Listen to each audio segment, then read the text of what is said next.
Let's talk about the derivatives of exponential functions. In order to do so, let's do some quick review and remind ourselves what is an exponential function. And then let's take a look at the tools we already have in our toolbox for dealing with functions and their derivatives and see if we have anything that's going to apply directly here. So in the first case, I know f of x is equal to b of x. So with my exponential function, I have the variable as an exponent. Variable is in the exponent. I know that when b is greater than 1, I have an increasing curve, or represents growth. And I know if b is less than 1, it is decreasing. Or, sorry, I should be more precise here. If b is between 0 and 1, it is decreasing. And we are dealing with decay. And so an increasing exponential function is going to look something like that. Decreasing is going to look something like this. And this is something like the mass of radioactive material. So we often talk about half-life or radioactive decay when dealing with these situations. If we go ahead and look at our graph, we can see two examples of exponential growth. And we can see that they both are going to go through our graph at y is equal to 1 here. And then they're just going to curve up and increase. And we're going to be talking about their derivative. So let's think about what we know about the slope at all points here. And we'll kind of look at f of x equals 2 to the power of x first. So if I take my points and draw my tangent lines, what do I notice?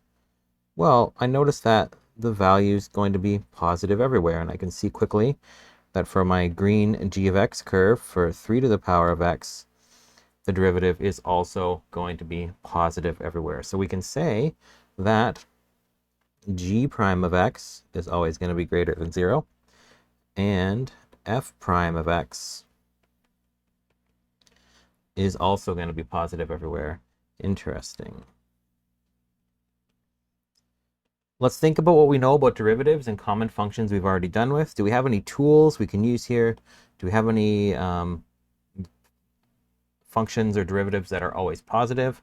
Well, what have we talked about so far? Well, we've seen that find the derivative of a cubic function. I'm going to get a quadratic function. If I take the derivative of a quadratic,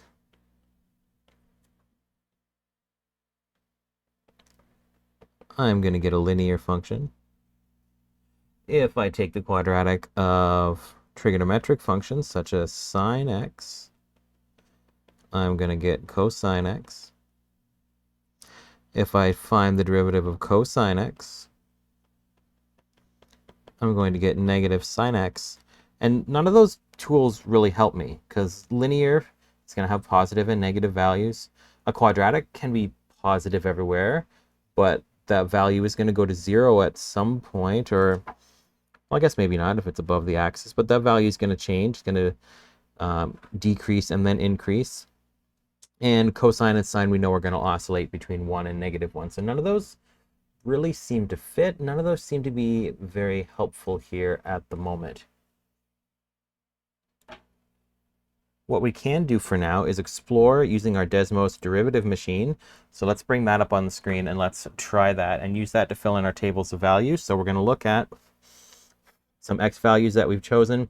As usual, when we're testing something, it's usually helpful to choose integer values that are close to 0. We're going to find our missing values, our outputs for our function f of x and its derivative f prime of x. And then we'll take a peek at our g of x function, put in these inputs, see our outputs are g of x values, and then our derivative g prime of x values. And let's see if we can observe a pattern as we go through that. All right, so I've gone ahead and opened my derivative machine and put that on screen, as well as the chart we're going to be filling in as we go. And let's see how we're going to use our derivative machine to do this. So I've gone ahead and put my function in here at the top.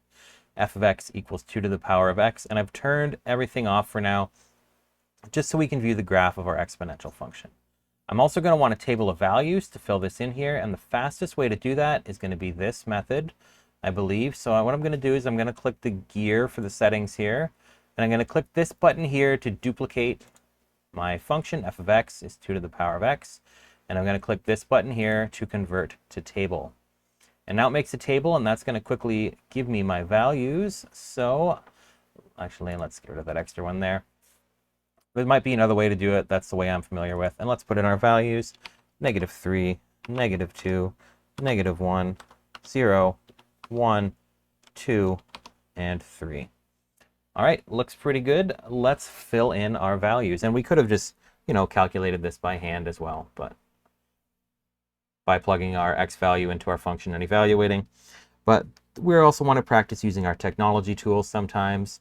So we'll use the tool here and we'll go ahead and write in our values. So when I'm evaluating my function for x is equal to -3, I'm going to get a value of 1/8, or as we see in Desmos, 0.125.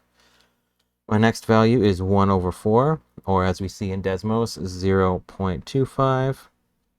And next up, we're going to have half, or 0.5. When x is 0, y is 1. When x is 1, y is equal to 2, and 4, and 8. All right, so we've completed that part of the table. Next, I want to find the associated values of the derivative at each of those points. And so, once again, in my derivative machine, I do have my derivative function here. So let's add a table to show those values as well.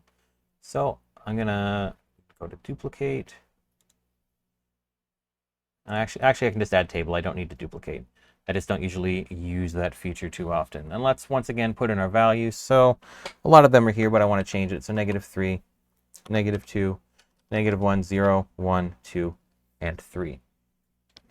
And we can write those values into our table. So let's go ahead and do that.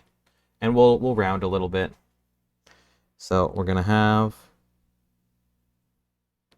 when x is equal to -3, our derivative is equal to 0.08664 and 0.17329 and 0.34657 and 0.69315, 1.38629, 2.77259, and 5.54518.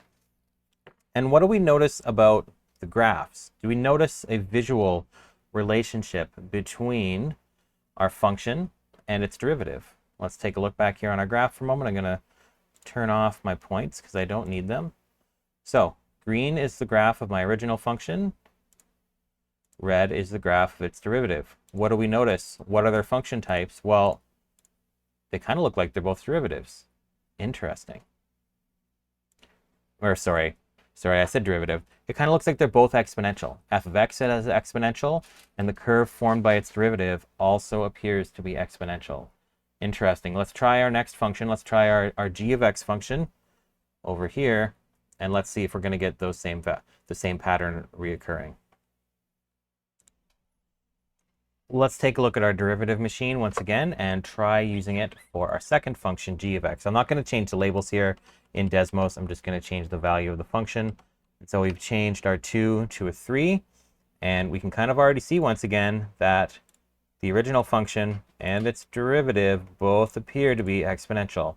Let's write our values down. I guess technically we don't really have to, but for the sake of completing the slide, we're still going to go ahead and do that. So my g of x values, I'm evaluating my function for each given value of x, and I'm going to have values of 1/27, 1/9, 1/3, 1, 3, 9, and 27. And when I find the derivative at each of those x points, those values are given down here. I'm going to round a little generously. 0.041, 0.122, 0.366, 1.099, 3.3, 9.9, and 29.7. And Desmos has already done the work for us. It's already graphed these. And so we can see and compare those curves right away. So now that we've explored this a little bit with our derivative machine, what kind of function is the derivative function? Do we notice anything noteworthy about the output of each function and the output of its derivative? Is there any relation between the values that are being output by the function and its derivative? Is there anything we notice about the shape? And we've kind of already noticed that they both appear to be exponential curves. On the following slide, we have all four of these put here. And so we'll notice that my function g of x and its derivative, well, we notice not only are they both exponential functions, they are both have very similar values. So we notice that the derivative of g of x is very close to the original function. And if we look at our f of x and its derivative, they're not quite as close, but it would be fair to say that the derivative of f of x is also fairly close to the original function. So where is this going? What are we going to find with this line of inquiry? We are actually seeking a very special function that for now we're going to call the mystery function. So the mystery function is indicated here in purple on our graph. And I'll give you, do we know anything about it? Well, it's exponential, and we see it fits between 2 to the power of x and 3 to the power of x. So that implies that its base value its b value is going to be somewhere between 2 and 3. So maybe we'll call this, it's our mystery function. So we'll call it function m. Mystery function. So m of x is equal to some variable with a value between 2 and 3. Let's just call it e to the power of x. And what do we know about the derivative of the mystery function?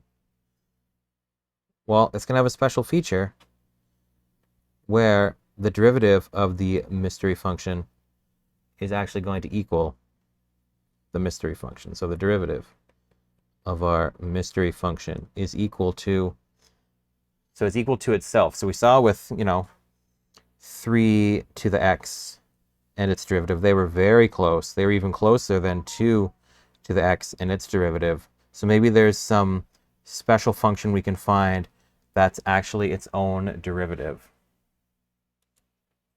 So in order to explore this, what I would like you to do is enter, using your derivative machine, enter f of x equals b to the power of x, and then click to add a slider for b, and then slide b until you find the perfect value for b. That is, the value for b that makes the derivative function exactly the same as the original function.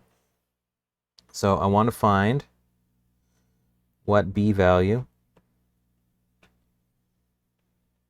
allows for f of x equals g of x, where f of x is my original function and g of x is its derivative. So let's take a look in Desmos for a moment. Let's go ahead and put f of x equals b to the power of x. Oops, let's try that again. B to the power of x, and we can add our slider for b. And as we adjust our values, so this is when b equals 1. You hopefully remember from what you've learned about exponential functions that when we have growth, the value is always greater than 1. When we have decay, the value is between 1 and 0.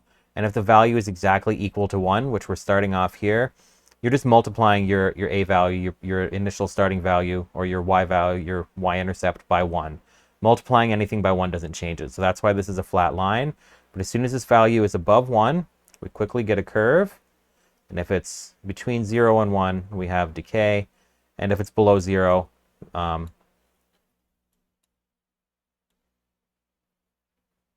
we just have very small values that aren't visible. We're not zoomed in enough to see them. But we are investigating between b is between 2 and 3. And so you can see as I drag through, there's some point I'm passing through. You can see the green, the f of x, and the red, its derivative. At some point, the function is greater than its derivative.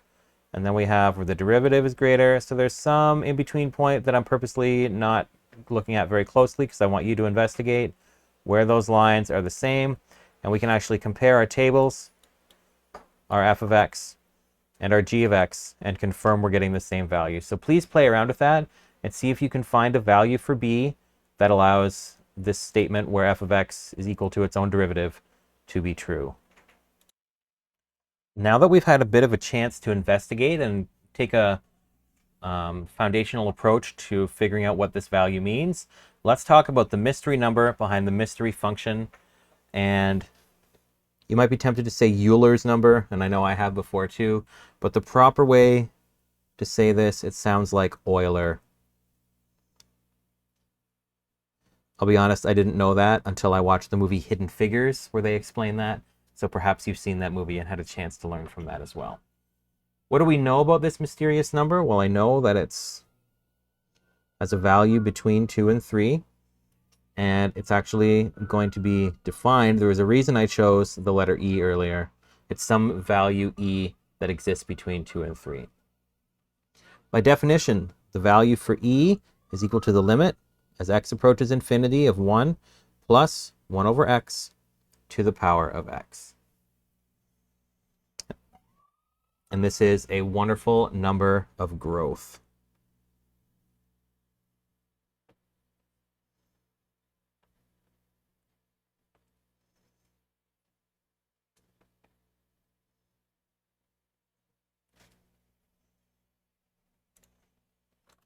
Now we can approximate this number by choosing different values of x. So we can try small values of x and we'll get closer and closer the larger our x value gets. So if we were to investigate, if we let x, not lex, let x equal 1, then we'd find that E is approximately equal to 1 plus 1 over 1 to the power of 1, which is 2, but that's not a very good approximation. If we let x equal 2, then E is approximately equal to 1 plus 1 over 2 to the power of 2, which gives us 9 over 4, which gives us 2.25. And x equals, and so on, and we continue. And the more and more, the larger and larger value we use for x, the closer we get to our exact value. However, E is an irrational number, so it can never be expressed as a fraction.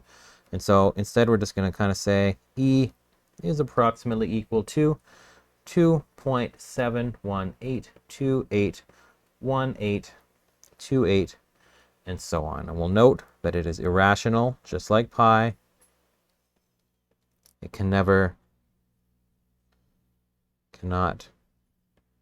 be expressed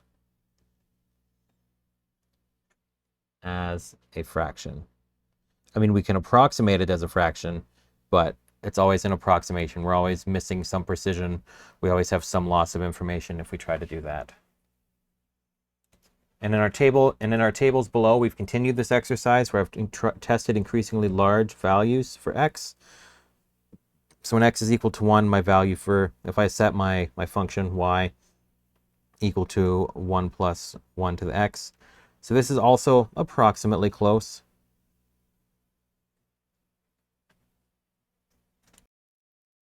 There's actually a slight typo here. They forgot the to the power of x. We see for bigger and bigger values of x, we're going to approach our value of E, which we demonstrated up here. All right, so we know E is some special number between 2 and 3. We know the definition of that number, and we know that we can approximate it by plugging in larger and larger values for x. So now let's use that number and let's find our mysterious function. So for our mystery function, we're going to have f of x equals e to the x.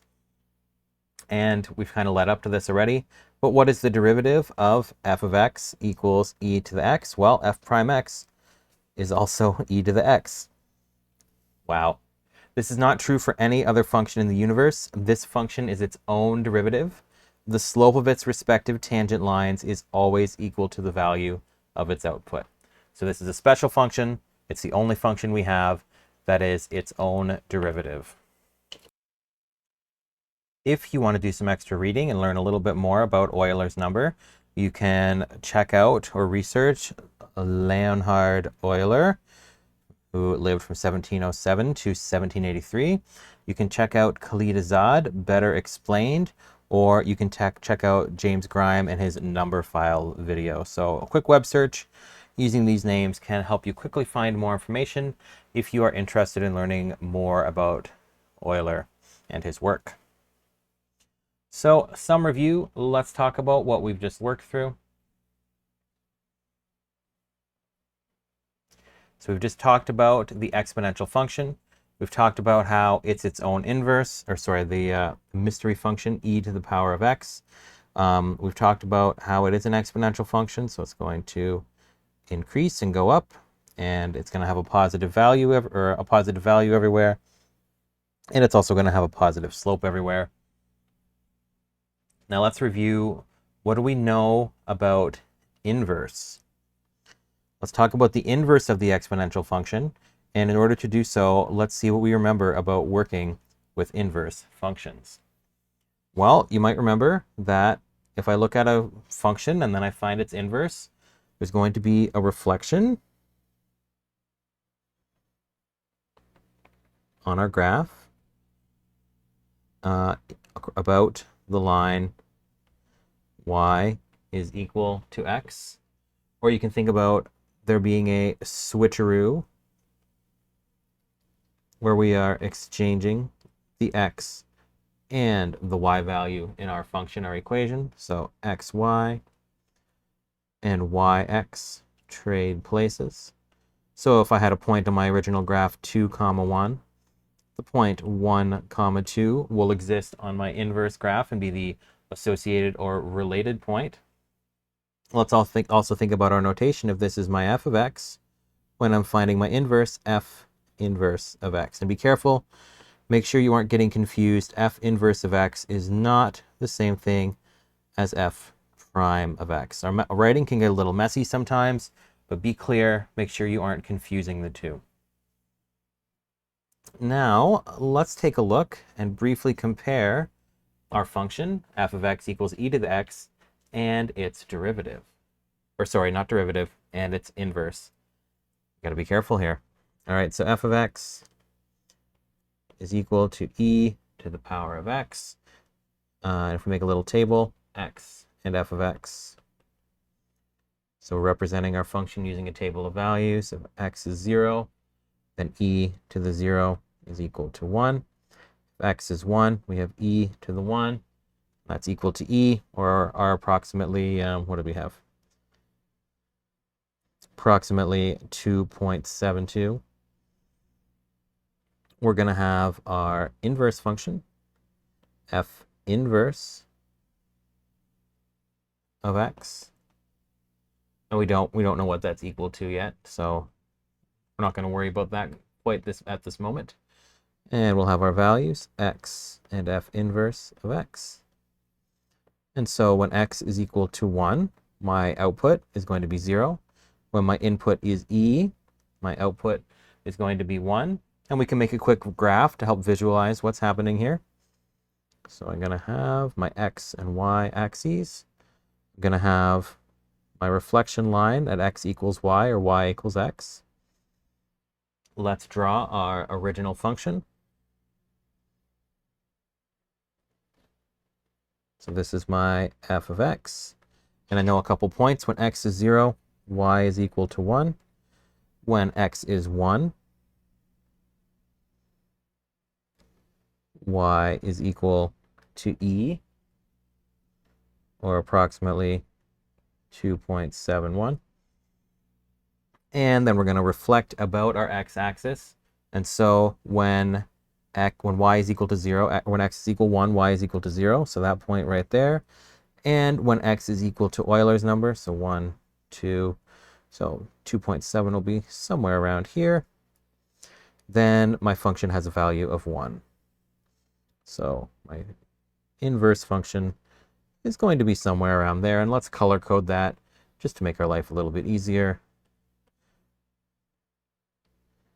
We'll make our primary or original f of x function yellow, and we'll use green for our inverse function. All right, looking pretty good. And I will tell you now, maybe you know this already, maybe you don't, that this inverse function is called ln x. And I'm going to use cursive just because I try to avoid drawing L's, because then it's like, is that a 1 nx? What's going on? But it's not like a proper notation thing. You don't have to use cursive when you write this. So we've kind of talked through this. Let's see what our note has to say about what's going on here. In previous mathematics courses, you learned that the inverse of an exponential function is the logarithmic function with the same base, so hopefully this wasn't a surprise to you. For example, the inverse of the exponential function f of x equals 2 to the power of x is f inverse of x is equal to log base 2 of x. The inverse of the exponential function g of x equals e to the power of x is g inverse of x is equal to log base e of x. And there's a special name for log base e, and that's ln. And some mathematicians or scientists, they just use ln all the time. So anytime they say log, so they might say log x and then write ln x because they work in base e for everything they do.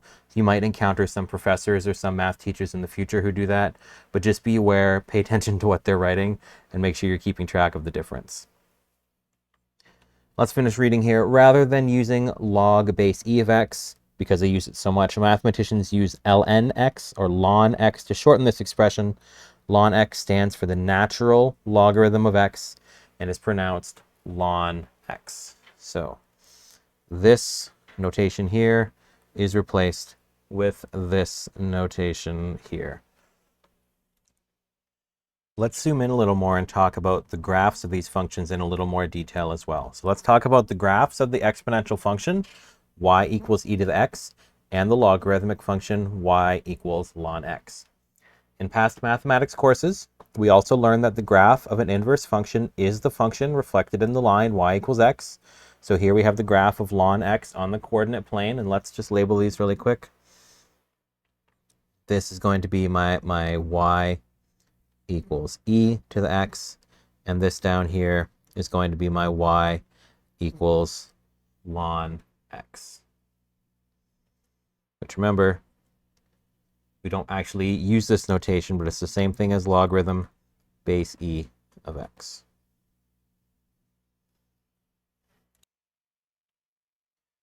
We hopefully also recall that a function and its inverse kind of undo each other. So if I have my original input x, and I put it into my function machine, and I get some value y out, if I take that y value, and I put it into the inverse function machine, I'm going to get my original value x back. So they are performing opposite operations.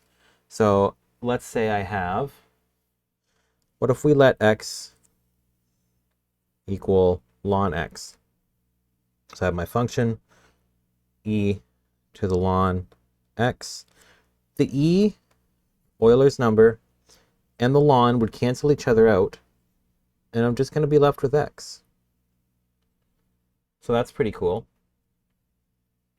Or if we're looking at our inverse function over here, and we let x equal e to the x, and so we have ln of e to the x, well, the ln and the e are going to cancel each other out, and once again, I'm just going to be left with x.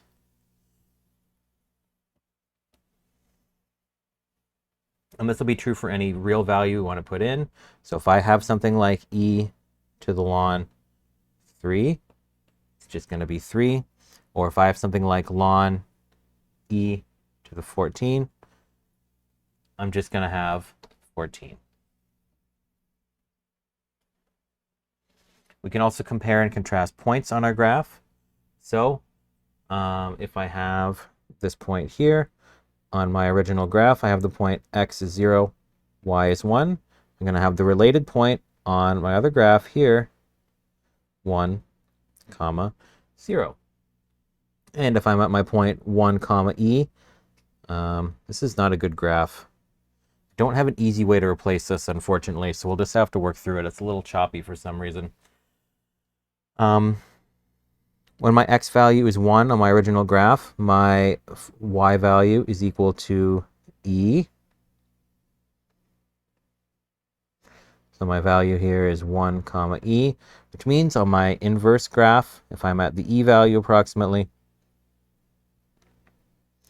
so this point is going to be e, comma, 1. So there's a relationship, the x and y values are swapped, and so on. Notice how we still see reflection in the line y equals x. Please pay special attention to the domain of ln x. The domain of ln x is for all x's greater than 0, whereas the domain for e of x is all real values of x, because our e of x here, so this graph here is going to continue. If I head to the left, it'll continue to the left forever. If I head to the right, it'll continue to the right forever. So all possible values of x are permissible. So our domain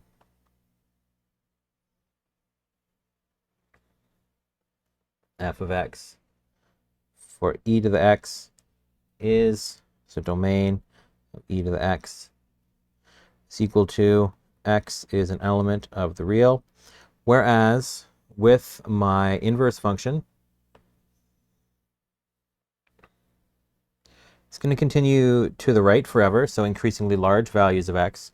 But as I go to the right, it's going to approach 0, but never go past it. So it's always going to be greater than 0. So let's state that my domain for my inverse function equals ln x. So my domain of ln x is equal to x is an element of the real such that x is greater than 0.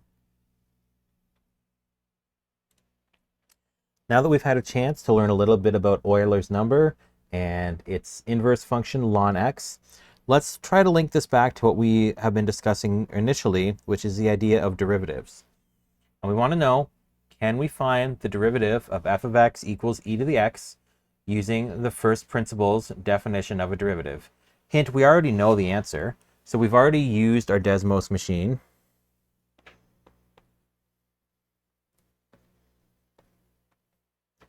Our Desmos derivative machine. And we've seen that the derivative of e to the x, it's its own thing. It's e to the x. So we already know the answer that we're working towards. But can we actually use our good friend here, the definition of the derivative, our difference quotient here? Can we use that and actually find this? Well, let's work through it and find this. So let's work through this step by step and see what we end up with. As always, it's kind of best to start with our definition, and then let's plug in our actual function. So I'm going to work off to the side here. Limit as h approaches 0 of my actual function. So I'm going to have e to the x plus h minus, oh, we already have this, it's fine, e to the x over h. Using my rules for working with exponents, I know that I can rewrite this as limit as h approaches 0 of e to the x times e to the power of h, because remember our product rule, when I multiply two numbers with the same base, I can just add their exponents, so we're applying that in reverse, minus e to the x over h. Next up, I notice I have a common term in each expression in my numerator here, so I'm going to factor out e to the x. So we're going to have limit. Remember, we have to write limit every time until we actually take our limit. E to the x equals e to the h minus 1 over h. And we haven't discussed this explicitly, but we've used this a few times. We can split this up. So the limit of the product of something is equal to the product of the limits. So We can split it up and I can have limit as h approaches 0 of e to the x times limit as h approaches 0 of e to the h minus 1 over h. And we can't really simplify this any further, so it is time to take our limit already. Just running out of room, so I'm going to move that up here. We're going to take the limit. And let's look at each piece here. So my first piece here, there's no h value anymore, so as h goes to 0, it's not going to change anything. So my first term is still just going to be e to the x. But what's going on here with my second term? What's going to happen as my value of h approaches 0? Well, let's make a quick chart and let's approximate what's going to happen. So I'm going to have an input x. My output is going to be e to the h minus 1 over h. Sorry, I guess my input isn't x. My input is different values for h. So let's plug some different values of h into here as we get close to 0 and just approximate what's going to happen.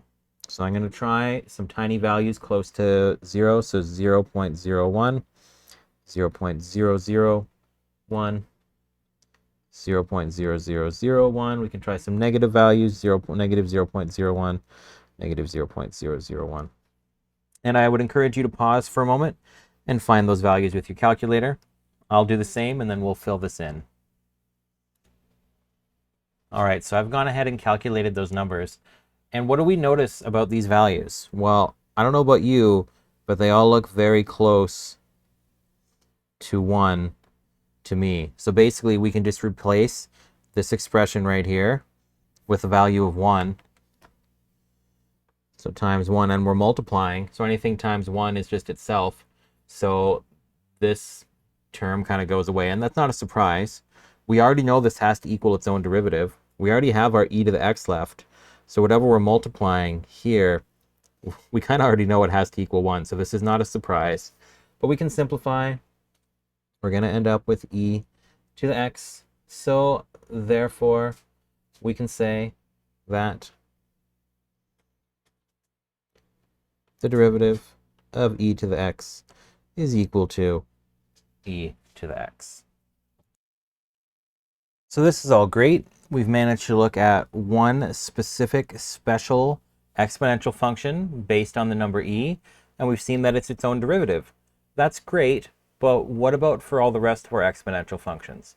We just said that e to the power of x is literally the only function that is its own derivative. So what do I do with other functions? What about when my function is 2 to the power of x and I find its derivative, or 3 to the power of x and I find its derivative? Well, it turns out that f prime of x, or the derivative of 2 to the power of x, is going to be equal to ln 2 times 2 to the power of x, and ln 3, and the derivative of 3 to the power of x is going to be equal to ln 3 times 3 to the power of x. And we can provide an approximate value here if we are interested. Ln 2 is approximately equal to 0.693, and ln 3 is approximately equal to 1.099. So there's just some value that we're multiplying our original function by. So I suppose the question is, how do we find this value? How do I know that I can just take my original function? So we can think of it this way, that my derivative function is just equal to some value. I'll just call it m, for lack of a better word, times my original function. And same in this case here. My g prime of x is equal to some value n times my original function. So there's some proportional relationship between the derivative and the original function. And how can I figure out what that value is? Well, we've actually kind of taken a step in the right direction previously. Let's revisit this. We used our Desmos derivative machine to find these values. And what I'm really trying to look for here is, what is the relationship between the output of my function and the output of my derivative? We just said there's some multiple we're going to multiply by to get each of these numbers. So this times what equals this, this times what equals this, and so on. So let's try that for a moment. And we actually kind of have the answer here on our slide already. Notice that 0.08664 is equal to ln 2 times 0.125. So we said that right after the side here, we said on our previous slide that ln 2 is approximately equal to 0.693. And if I were to find the ratio between those two values, so if I do 0.08664 divided by 0.125, well, that's approximately equal to 0.693. And if I took another pair of numbers, oh, in fact, this is even easier. 0.693 over 1 is approximately equal to 0.693. And if I took 5.55 divided by 8, I am sure if I put that in my calculator, that is also going to be approximately equal to 0.693. So there's some constant value. We're multiplying each time to go from the output of my function to the output of my derivative.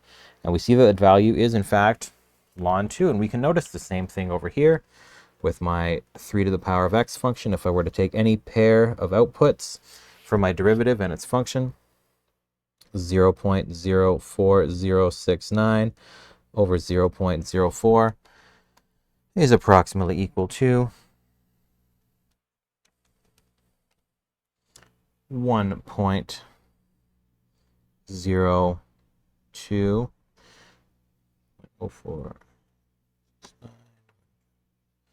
And if I take a look at another pair, depending on our rounding, some of these will be better than others. 1.099 over 1 is equal to 1.099. And if I take a look at another pair, 29.66 divided by 27 is approximately equal to 1.099. Let's actually revisit that first value because that seems off more than we would expect. All right, yeah, I think we were a little overzealous with our rounding. This value is closer to 0.037.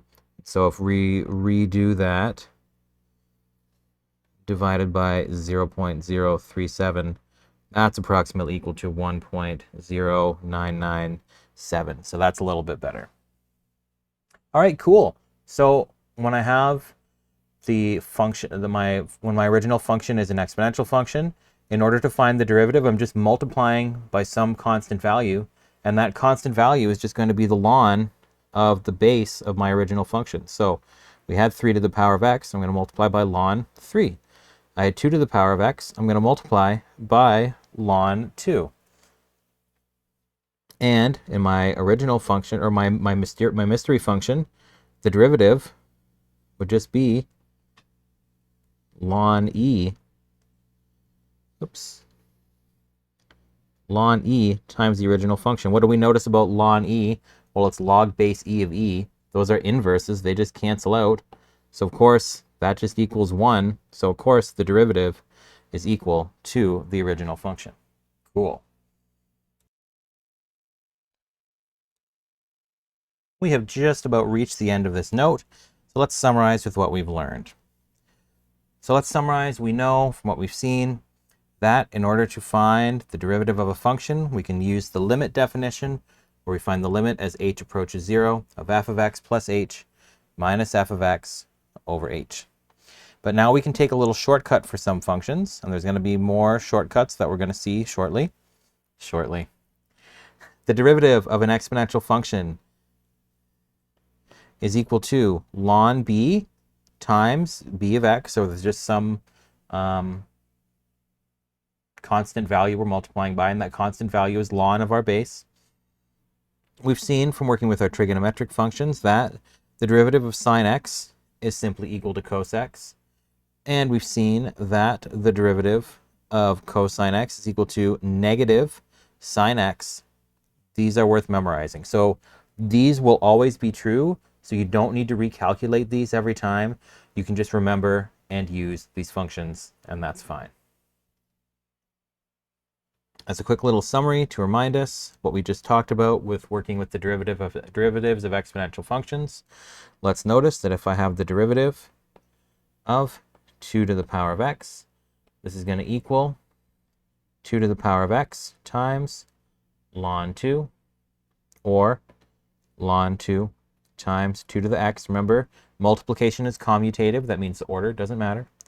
If we want to find the derivative of 3 to the power of x, it's going to be 3 to the power of x times ln 3, or ln 3 times 3 to the power of x. And if we want something different, derivative of 14 to the power of x, it's going to be equal to 14 to the power of x times ln 14, or ln 14 times 14 to the power of x. And there's always our mystery special function we've seen now as well, d dx equals, of e to the power of x equals e to the power of x times ln e, which just cancels out. So I'm just going to be left with e to the power of x. Cool.